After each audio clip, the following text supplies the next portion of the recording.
بسم اللہ الرحمن الرحیم۔ ایک عیسائی اور علی علیہ السلام کی ذرا۔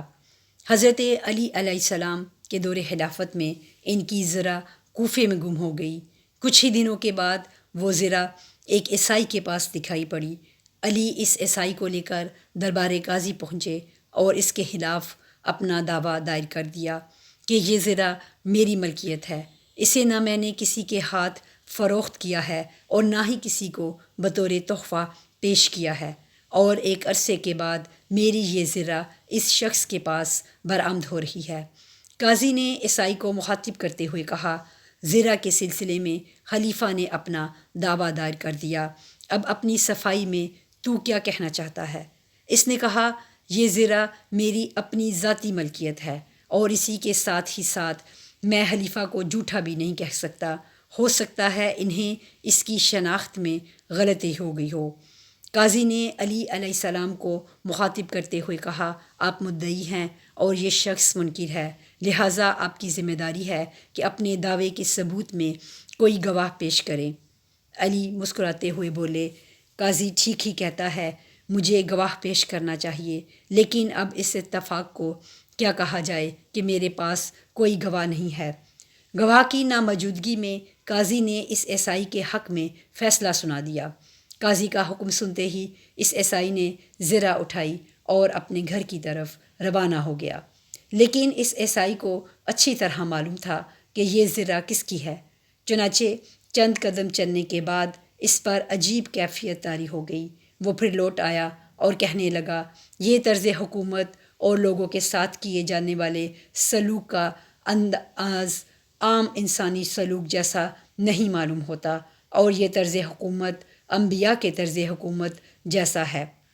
اس کے فوراً بعد اس شخص نے یہ اقرار کر لیا کہ دراصل یہ ذرا علی علیہ السلام کی ہے۔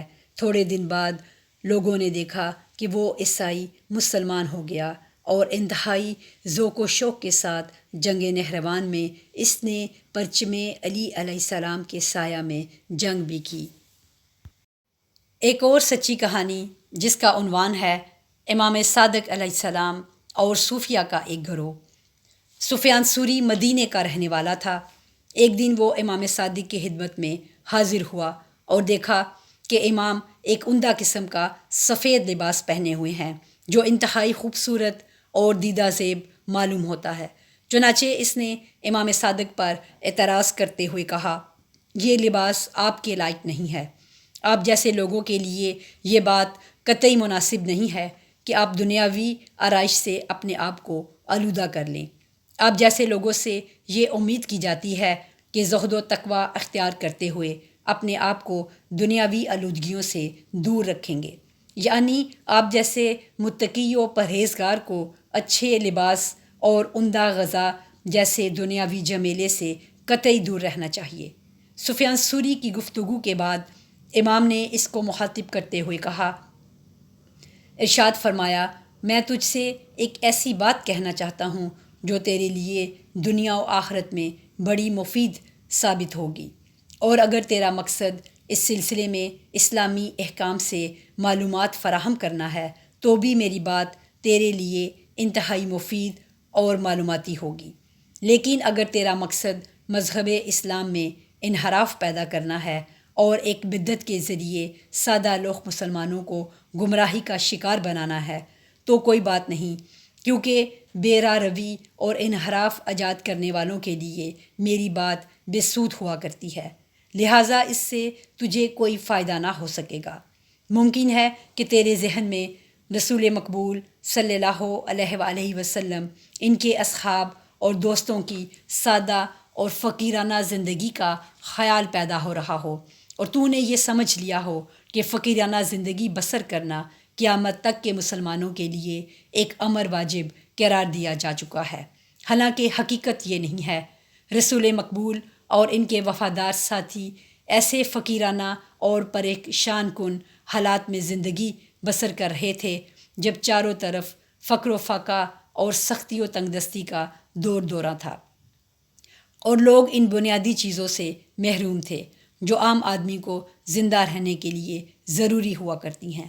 چنانچہ رسول مقبول صلی اللہ علیہ وآلہ وسلم اور ان کے باوفا اصحاب کی زندگی اس دور کے عام حالات سے مربوط تھی، لیکن ایک ایسے دور میں جب ہر طرح کے وسائل زندگی فراہم ہوں اور الہی نعمتوں سے فائدہ حاصل کرنے کے مواقع موجود ہوں، تو پروردگار کی نعمتوں سے فائدہ حاصل کرنے کے لیے سب سے زیادہ مستحق حال کے کائنات کے خاص بندے ہوا کرتے ہیں۔ ان نعمتوں پر فاسقوں اور بدکار لوگوں سے کہیں زیادہ حق اللہ کے نیک اور صالحہ بندوں کا ہے۔ ان الہی نعمتوں کا حق کافروں کے مقابلے میں مسلمانوں کو کہیں زیادہ ہے۔ تو نے آخر کس چیز کو میرے لیے عیب شمار کیا؟ خدا کی قسم، جس طرح تو یہ دیکھ رہا ہے کہ میں پروردگار کی نعمتوں سے فائدہ حاصل کر رہا ہوں، سن بلوغ کو پہنچنے کے بعد سے میری زندگی کا ایک لمحہ بھی ایسا نہیں گزرا جب میں نے اپنے مال سے دوسروں کے حقوق ان کی خدمت میں نہ پہنچا دیے ہوں۔ ہر صبح و شام میں اس فکر میں لگا رہتا ہوں کہ میرے مال میں جس کا بھی حق ہے اسے پابندی وقت کے ساتھ اس تک پہنچا دوں۔ سفیان امام کے منطقی دلائل کا جواب نہ دے سکا اور سر جھکا کر اس جگہ سے چلا گیا۔ اس کے بعد اس نے اپنے دوستوں اور ہم مسلک ساتھیوں سے ملاقات کی اور سارا ماجرا ان لوگوں سے کہہ سنایا۔ چنانچہ ان لوگوں نے یہ فیصلہ کیا کہ سب لوگ ایک ساتھ مل کر امام صادق علیہ السلام سے اس موضوع پر بحث و مباحثہ کریں۔ آخرکار سفیان ثوری اور اس کے تمام ساتھی ایک گروہ کی شکل میں امام صادق علیہ السلام کے پاس آئے اور کہنے لگے، میرا دوست اپنی بات کو حق ثابت کرنے کے لیے مناسب دلائل نہیں پیش کر سکا، چنانچہ ہم لوگ روشن دلائل کے ذریعے آپ کو لاجواب کرنے آئے ہیں۔ امام نے پوچھا، کہو تمہاری دلائل کیا ہیں جن کی روشنی میں تم لوگ مجھے لاجواب کرنا چاہتے ہو؟ ان لوگوں نے جواب دیا، ہماری دلائل قرآنی آیات پر مشتمل ہیں۔ امام نے فوراً ہی جواب دیا، قرآن سے بہتر اور کون سی دلیل ہو سکتی ہے؟ بس تم لوگ اسے بیان کرو، میں تمہاری دلیلوں کو سننے کے لیے پوری طرح تیار ہوں۔ ان لوگوں نے کہا، ہم اپنے دعوے کی دلیل اور اپنے مسلک کی حقانیت کو ثابت کرنے کے لیے قرآن مجید کی 2 آیتیں پیش کرتے ہیں، اور ہماری بات کی وضاحت کے لیے بس یہ 2 آیتیں قرآنی کافی ہیں۔ قرآن مجید میں ایک جگہ مالک کائنات نے رسول صلی اللہ علیہ وآلہ وسلم کے بعض اصحاب کی ستائش اس انداز میں کی ہے، اس کے باوجود کہ ان کی ضروریات پوری نہیں ہوتی تھیں اور وہ تنگ دستی اور غربت میں تھے، دوسروں کے اپنے اوپر مقدم کرتے تھے اور ان کی ضرورت کو دور کرتے تھے۔ جو لوگ بخل اور کنجوسی کے وصف سے محفوظ ہیں وہ فلاح پانے والے ہیں۔ دوسری جگہ قرآن میں ارشاد ہوتا ہے، باوجود کہ وہ غذا کی خواہش اور احتیاج رکھتے تھے، اس حالت میں بھی وہ غذا کو فقیر، یتیم اور اسیر کو دیتے تھے۔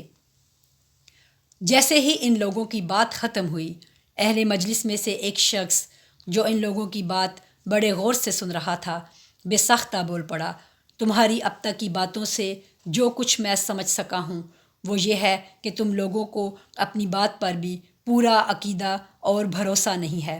دراصل ان دلائل کے ذریعے تمہاری خواہش یہ ہے کہ لوگ اپنے مال و دولت اور اپنی ملکیت میں کوئی دلچسپی نہ لیں اور اس کا زیادہ سے زیادہ حصہ تم جیسے مسکین اور فقیر صورت لوگوں کو دے دیا کریں اور تم لوگ ان کے مال سے فائدہ اٹھا سکو۔ اس کے علاوہ عملی طور پر آج تک ایسا نہیں دیکھا گیا کہ تم لوگوں نے عمدہ غذا کے استعمال سے پرہیز کیا ہو۔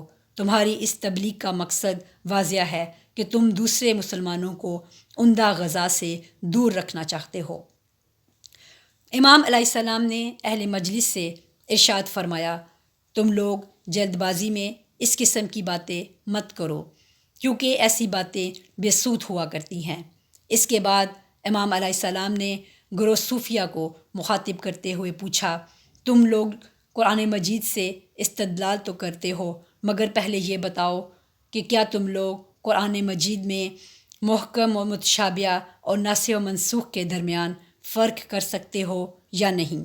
امت اسلامیہ میں زیادہ تر لوگ صرف اس وجہ سے گمراہ ہو گئے کہ صحیح اطلاعات حاصل کیے بغیر وہ اللہ کی اس مقدس کتاب سے متمسک ہو گئے۔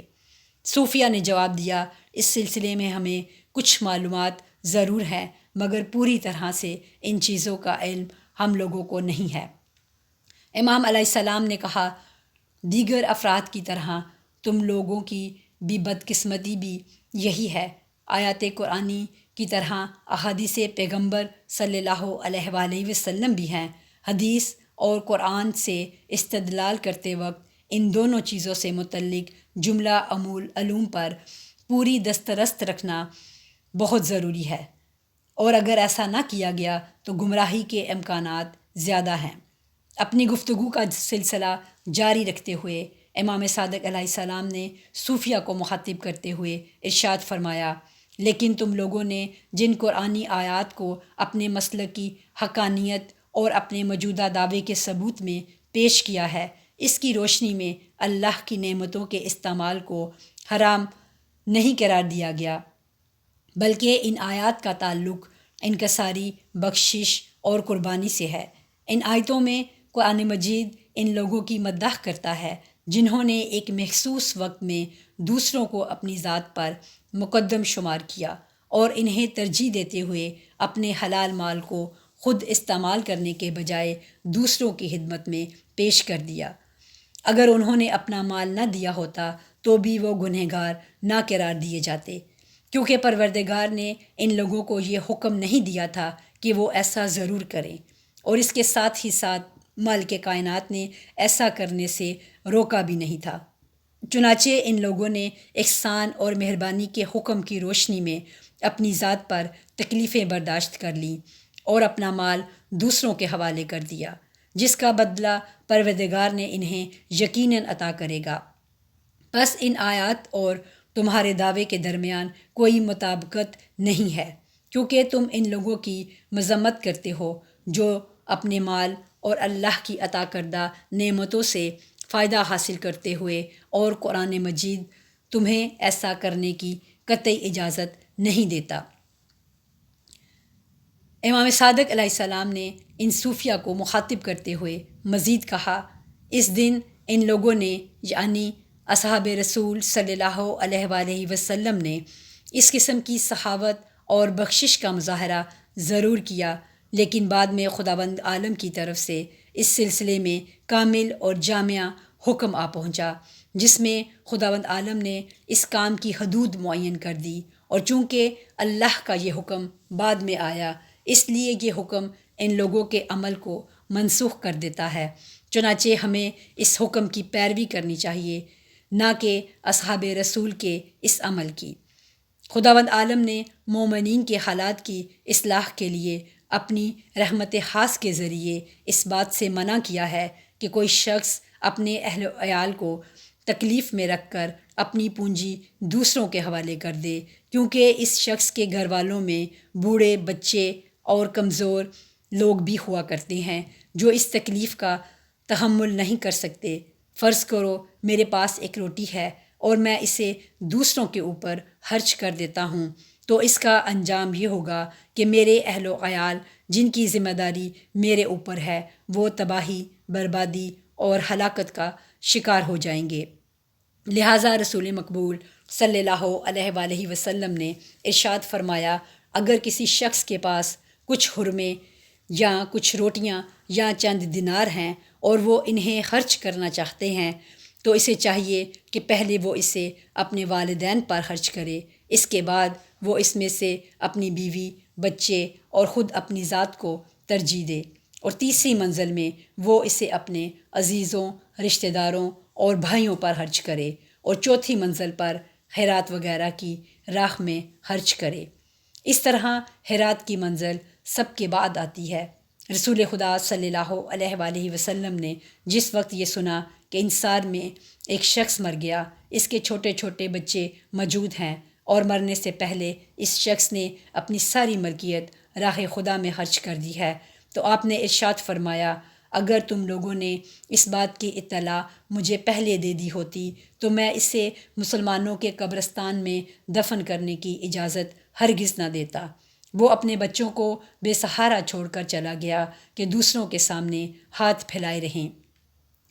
میرے والد امام باقر علیہ السلام نے مجھ سے نقل کیا کہ رسول خدا صلی اللہ علیہ وآلہ وسلم نے ارشاد فرمایا ہے، ہمیشہ اپنے خرچ کا سلسلہ اپنے بچوں سے شروع کرو، اور قربت کے اعتبار سے جو جتنا نزدیک ہو اسے اتنی ہی ترجیح دو۔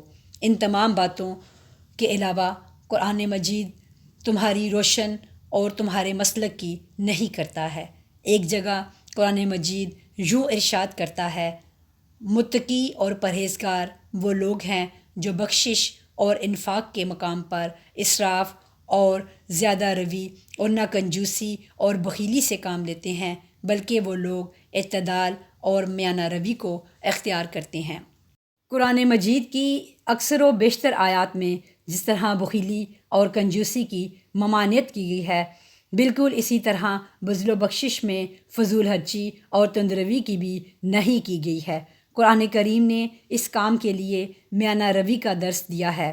ایسا نہ ہونا چاہیے کہ کوئی شخص اپنی تمام ملکیت دوسرے لوگوں میں تقسیم کر دے اور خود مفلسی اور تہی دستی کے عالم میں پروردگار کی بارگاہ عالیہ میں دست دعا بلند کر دے کہ اے پروردگار مجھے روزی دے۔ واضح رہے کہ خداوند عالم اس قسم کی دعاؤں کو ہرگز قبول نہیں کرتا۔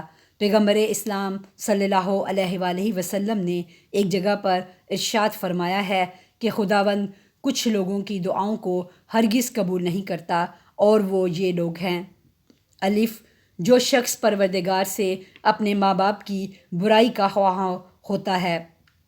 ب، جو شخص اپنا مال کسی دوسرے کو قرض دے اور نہ اس کا کوئی گواہ بنائے اور نہ ہی اس کی کوئی سند حاصل کی ہو، اور قرض لینے والا بعد میں اس کا مال ہضم کرے۔ ایسی صورت میں اگر قرض دینے والا شخص اپنے مال کی واپسی کے لیے پروردگار سے دعا کرتا ہے تو پروردگار اس کی دعا ہرگز قبول نہیں کرتا، کیونکہ اس نے بغیر کسی سند یا گواہ کے اپنا مال دوسرے کو قرض دے کر اس نے اپنے ہاتھ سے اپنے پیر پر کلہاڑی ماری ہے۔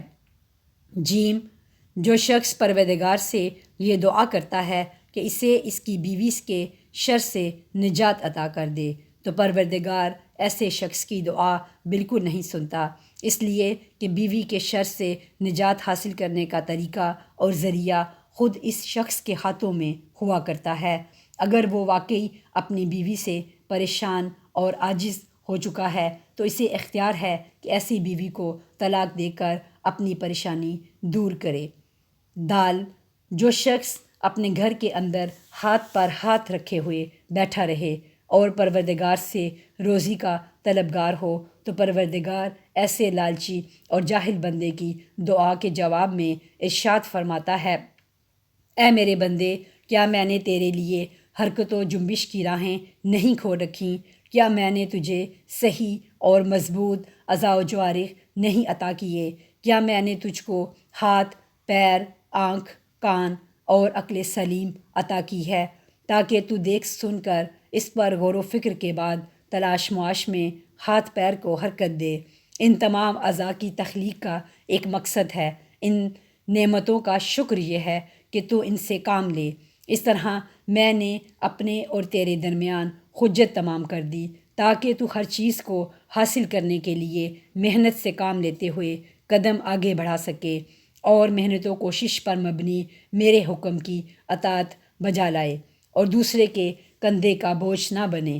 اگر تیری کوشش میری مشیت کے مطابق رہی تو میں تجھے کافی مقدار میں روزی عطا کروں گا، اور اگر کسی سبب یا مصلحت کی بنا پر تو ترقی نہ کر سکا تو بھی تجھے اس بات سے اطمینان ضرور حاصل ہوگا کہ تجھ سے کوشش کرنے کے لیے کہا گیا تھا، سو تو نے کوشش اور محنت کی، اس کے آگے تو معذور ہوگا۔ ہے وہ شخص جس کو پروردگار نے مال و دولت کی فراوانی عطا کی ہو اور اس نے بخشش کی زیادتی کی وجہ سے اپنا تمام سرمایہ لٹا دیا ہو اور بعد میں پروردگار سے یہ دعا کرے کہ اے میرے پالنے والے مجھے روزی دے، تو پروردگار ایسے شخص کے جواب میں یوں ارشاد کرتا ہے، کیا میں نے تجھے کثیر روزی نہیں عطا کی تھی؟ آخر تو نے میانہ روی سے کیوں کام نہیں لیا؟ کیا میں نے یہ حکم نہیں دیا کہ بخشش کے سلسلے میں میانہ روی سے کام لیا کرو؟ کیا میں نے بے حساب بذل و بخشش اور خیرات سے تم لوگوں کو نہیں روکا ہے؟ واؤ، وہ شخص جو پروردگار عالم سے قطع رحم کے سلسلے میں دعا کرتا ہے اور اپنے اللہ سے ایسی چیز طلب کرتا ہے جس پر قطع رحم لازم ہو۔ خداوند عالم نے قرآن مجید میں خصوصاً اپنے پیغمبر کو بخشش کا طریقہ سکھایا ہے۔ ایک داستان یوں بیان کی گئی ہے کہ پیغمبر اسلام کے پاس کچھ سونے کے سکے تھے اور وہ انہیں فقیروں کے اوپر خرچ کرنا چاہتے تھے۔ وہ یہ نہیں چاہتے تھے کہ ایک رات کے لیے بھی وہ رقم ان کے گھر میں پڑی رہ جائے، چنانچہ انہوں نے دن بھر میں سونے کے وہ تمام سکے لوگوں میں تقسیم کر دیے۔ دوسرے دن صبح کے وقت ایک سائل پیغمبر کے دروازے پر آیا اور ان سے مدد کا طالب ہوا۔ اپنی ضرورت کی وجہ سے اس فقیر نے اپنے مطالبے پر اصرار بھی کیا، لیکن پیغمبر صلی اللہ علیہ وآلہ وسلم کے پاس اس فقیر کو دینے کے لیے کچھ بھی نہ تھا۔ انہیں اس بات سے گہرا صدمہ پہنچا۔ اسی وقت قرآن مجید کی یہ آیت نازل ہوئی جس میں پروردگار نے بخشش کے سلسلے میں ضروری احکام صادر کیے۔ اپنے ہاتھ کو اتنا بھی بند نہ رکھو اور نہ اپنے ہاتھ بالکل کھلے رکھو جس سے بعد میں تہے دست ہو جاؤ گے اور سائل کے طلب پر شرمندگی اور خجالت اٹھانی پڑے۔ یہ وہ احادیث ہیں جو پیغمبر اسلام صلی اللہ علیہ وآلہ وسلم سے مروی ہیں، اور قرآنی آیات ان احادیث میں بیان کیے گئے مضامین کی تائید کرتی ہے۔ پس وہ لوگ جو اہل قرآن ہیں اور جن کا قرآن مجید پر ایمان ہے، وہ قرآنی آیات میں درج مضامین پر بھی پورا ایمان رکھتے ہیں۔